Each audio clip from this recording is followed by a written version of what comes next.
नमस्कार। साताभरका विभिन्न आर्थिक गतिविधिलाई समेटेर तयार पारिएको कार्यक्रम एनटिभी बिजलाइनमा स्वागत छ। आजको श्रृङ्खलामा देशको अर्थतन्त्र कमजोर नभएको भन्दै अर्थ मन्त्रालयले गरेको दाबीलाई प्रस्तुत गर्नेछौँ। यस्तै सरकारी निकायको बेरुजु बढ्दै गएको, विदेशी मुद्राको सञ्चितमा चाप पर्न नदिन राष्ट्र बैङ्कको कडाई, पुँजी बजारमा नयाँ कम्पनी प्रवेश लगायतका विषय समावेश गर्नेछौँ। अब लागौँ देशको अर्थतन्त्रको अवस्थाबारे अर्थ मन्त्रालयको दाबीतर्फ। अहिले देशको अर्थतन्त्र खराब अवस्थामा पुगेको भन्दै विभिन्न टीका टिप्पणी हुन थालेको छ। तर अर्थ मन्त्रालयले भने देशको अर्थतन्त्र हल्ला भए जस्तो कमजोर अवस्थामा नभएको दाबी गरेको छ। यद्यपि आयात बढी हुँदा विदेशी मुद्राको सञ्चितमा चाप परेको भन्दै अनावश्यक वस्तु आयातमा भने कडाई गर्दै लैजाने मन्त्रालयले जनाएको छ। अर्थतन्त्र चलायमान बनाउन पुँजीगत खर्च सुधार्नेतर्फ आफ्नो प्रयास जारी रहेको मन्त्रालयको भनाइ छ। एक रिपोर्ट। पछिल्लो समय अर्थतन्त्रका सूचकहरू कमजोर भएको भन्दै विज्ञहरूले चिन्ता व्यक्त गरिरहँदा अर्थ मन्त्रालयले भने हल्ला भए जस्तो खराब अर्थतन्त्र नभएको बताएको छ।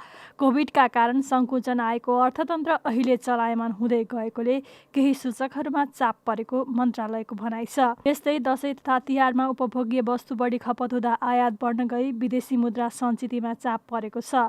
अर्थ मन्त्रालयले अनावश्यक वस्तुको आयातमा बिस्तारै कडाई गरिँदै लगिने पनि जनाएको छ।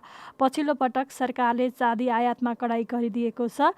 विदेशी मुद्रा सटहीको सीमा पनि खुम्च्याइदिएको छ। कोभिडमा चाहिँ सङ्कुचन भएको अर्थतन्त्र, कोभिडको कारणले चाहिँ सङ्कुचित अर्थतन्त्रको एक्सपान्सन भएको भन्ने हामीले बुझेका छौँ।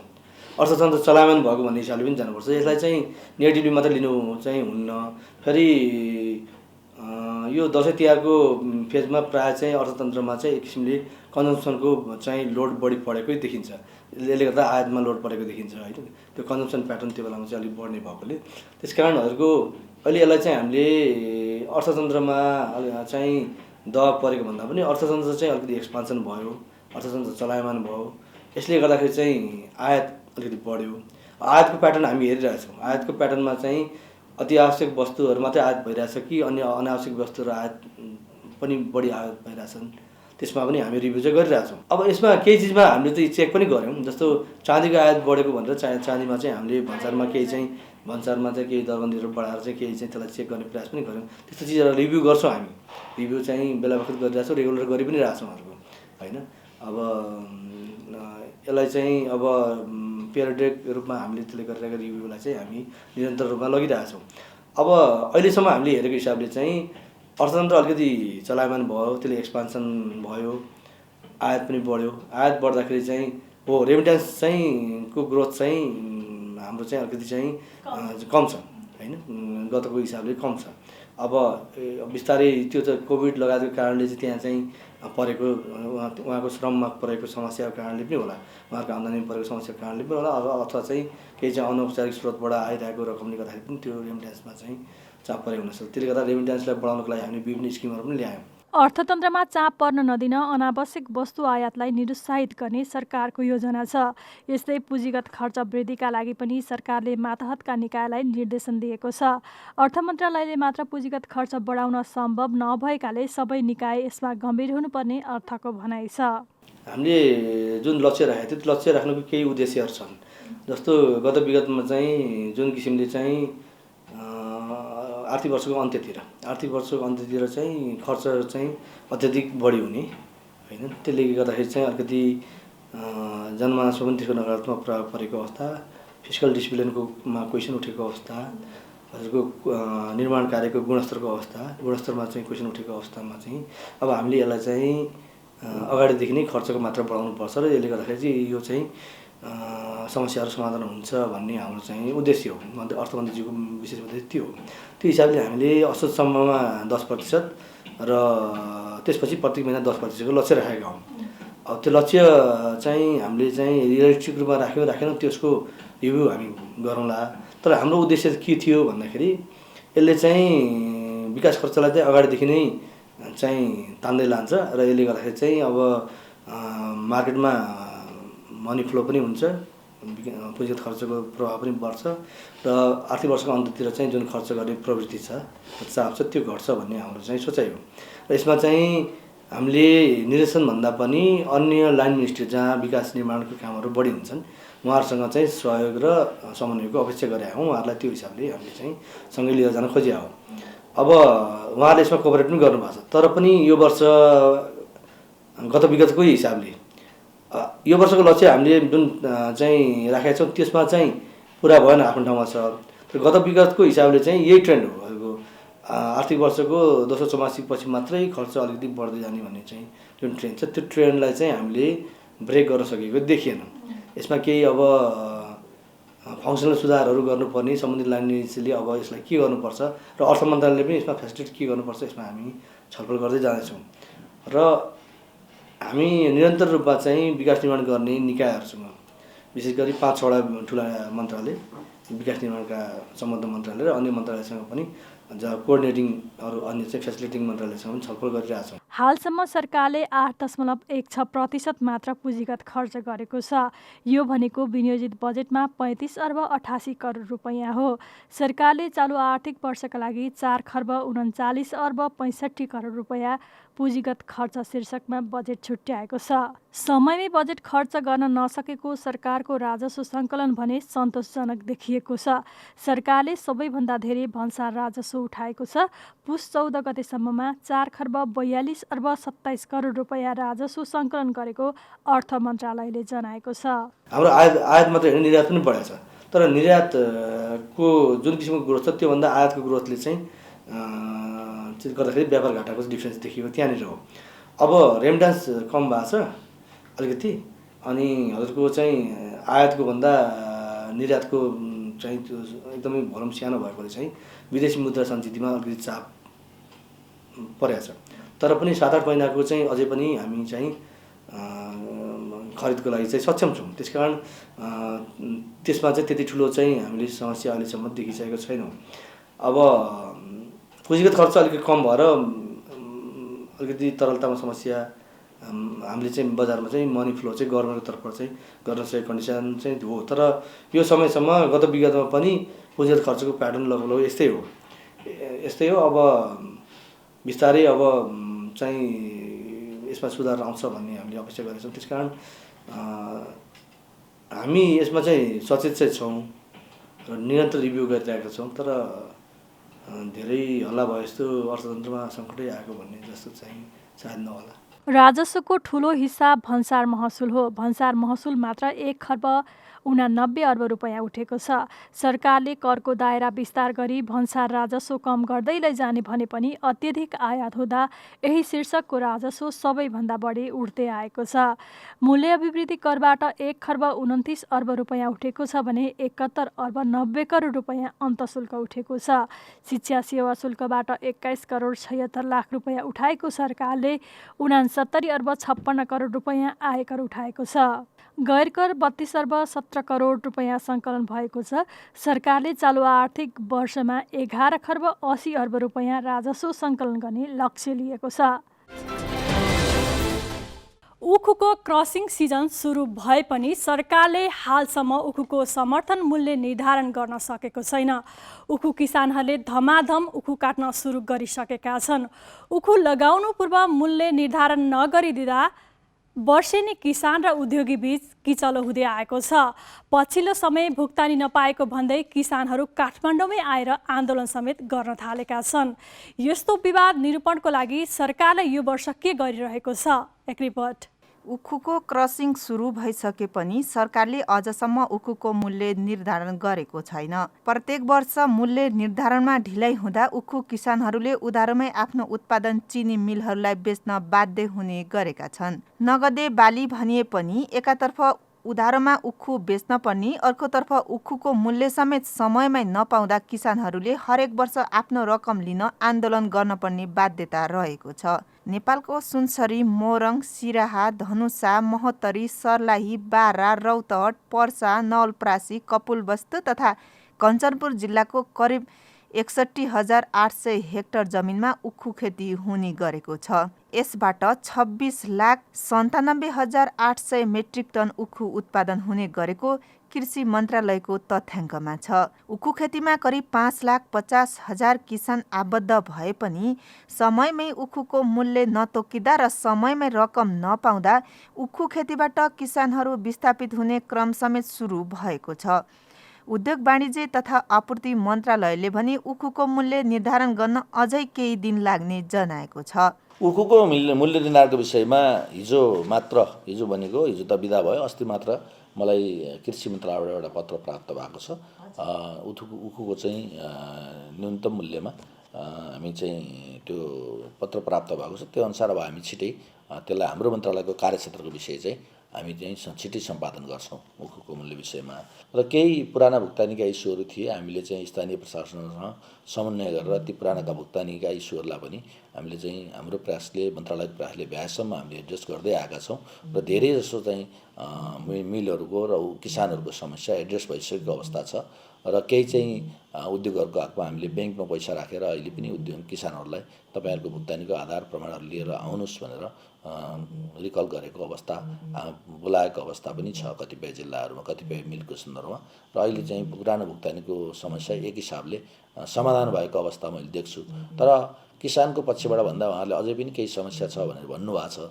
तर हामीले हेर्दा बिलिङ भइसकेका कुराहरूलाई, भुक्तानी दायित्व देखिएका संस्थाबाट देखिएका कुराहरूलाई हामीले पहिलो प्राथमिकता दिएका हौँ। किसानका आफ्ना समस्याहरू छन्, समयमा मलबिउको उपलब्धता नहुने, सिँचाइको उपलब्धता नहुने, होइन, अब भनेको समयमा चाहिँ पैसा पाउन नसक्ने, यी धेरै समस्याहरूलाई हामीले एउटा चाहिँ प्रणालीगत विकास चाहिँ कसरी गरेर जानुपर्छ भन्ने हिसाबले कृषि मन्त्रालय, उद्योग मन्त्रालय नियमित छलफलमा किसानहरूको उहाँहरूको चाहिँ एउटा सङ्घहरूबाटसँग र उखु उत्पादक सङ्घहरूसँग, त्यसपछि चिनी मिलहरूसँग हामी चाहिँ संवाद र छलफल पनि अगाडि बढाएका छौँ कि एउटा प्रणालीगत रूपमा यी समस्याहरू समाधान हुन्।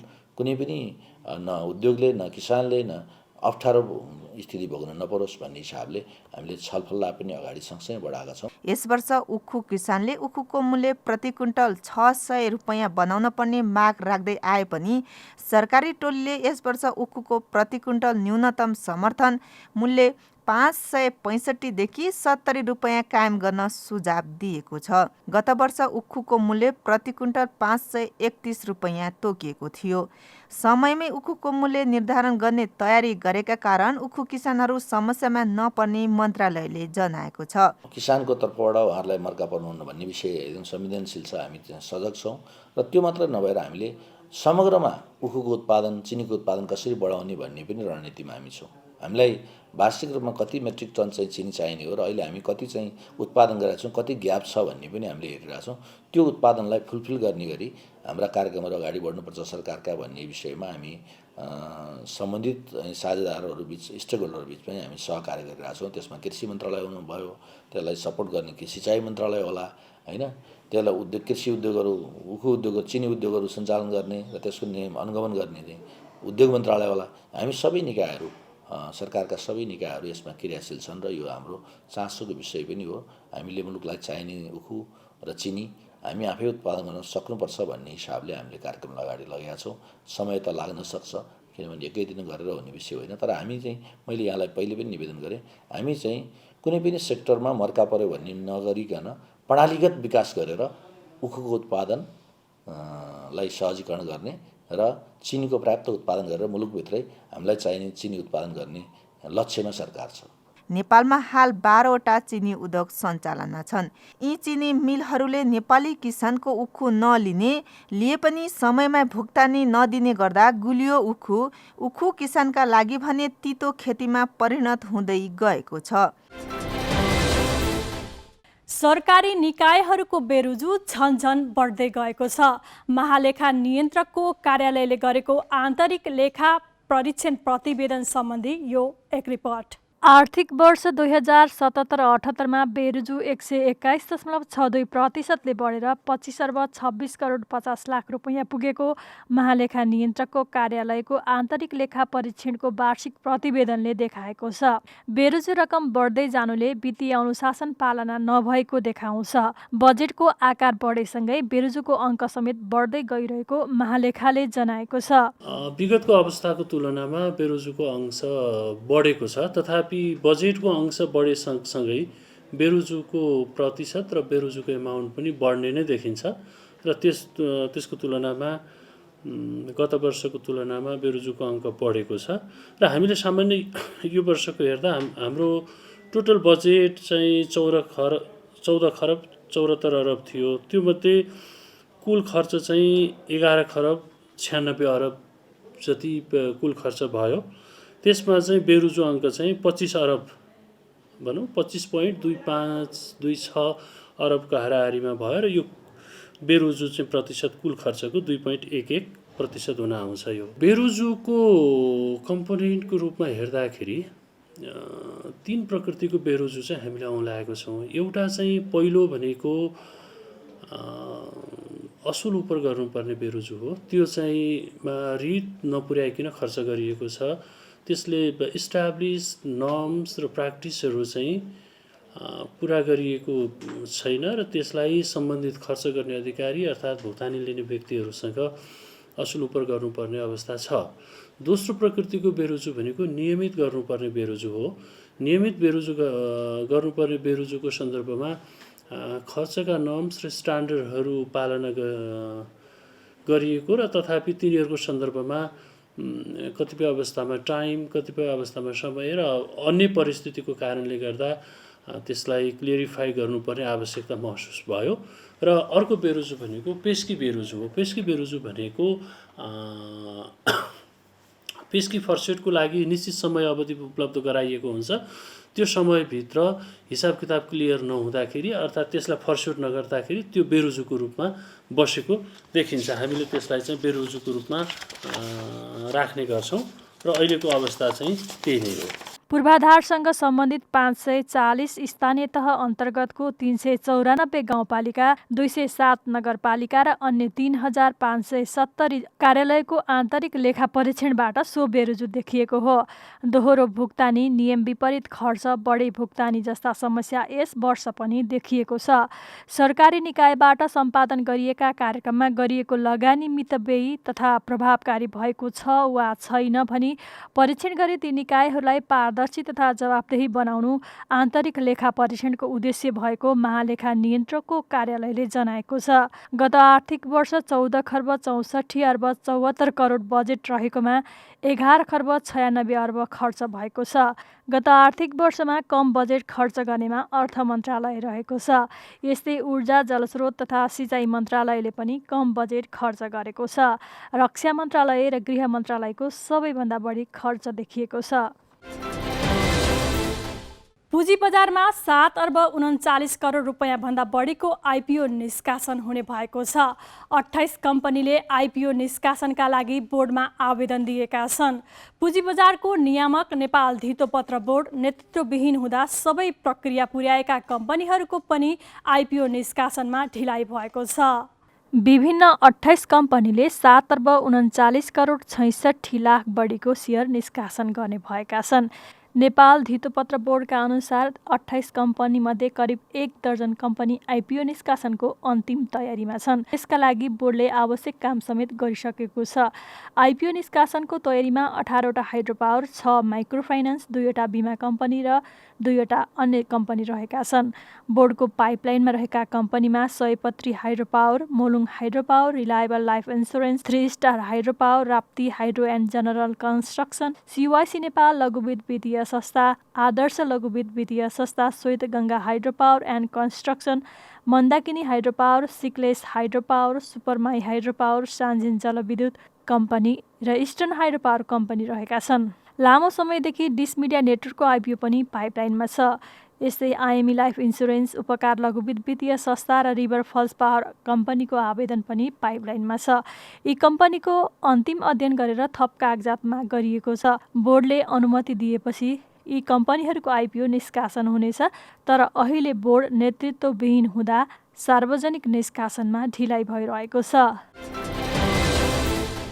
हवस् त यिनै आर्थिक गतिविधिका साथ एनटिपी बिजलाइनको आजको श्रृङ्खला यति नै। अर्को साता विविध आर्थिक गतिविधिका साथ एनटिपी बिजलाइन लिएर उपस्थित हुने नै छौँ। तबसम्मका लागि म एलिजा उप्रेती बिदा चाहन्छु। नेपाल टेलिभिजन हेर्दै गर्नुहोला। नमस्कार।